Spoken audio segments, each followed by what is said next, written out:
અમદાવાદના અસલાલીની કંપનીમાં આગનો બનાવ બન્યો હોવાની વિગતો મળી રહી છે, જ્યાં ફાયર બ્રિગેડની 10 ગાડીઓ ઘટના સ્થળે પહોંચી છે। થિનરમાં આગ લાગી અને અફરાતફરી મચી ગઈ।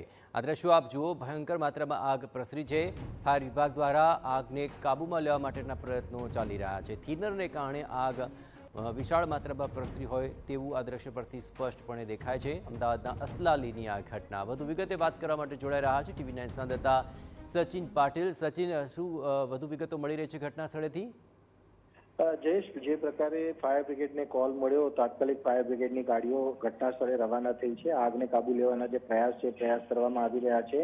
લગભગ 10 જેટલી ફાયર બ્રિગેડની ગાડીઓ છે અને ગજરાજ સહિતની ફાયર બ્રિગેડની જે ટીમ છે ત્યાં પહોંચી છે અને આગને કાબુ લેવાનો પ્રયાસ કરવામાં આવી રહ્યો છે। મહદઅંશે આગ પર કાબુ મેળવી લેવાયો છે, પરંતુ આગ જે છે એ દ્રશ્યોમાં પણ તમે જોઈ શકો છો, ખૂબ વધારે પ્રમાણમાં આગ ફેલાયેલી છે અને જે પ્રકારે થિનર મટીરિયલ ત્યાં હતું અને એના કારણે આગ જે છે એ કંટ્રોલમાં લેવા માટે ફાયર બ્રિગેડની ટીમને ભારે જહેમત પણ ઉઠાવવી પડી છે।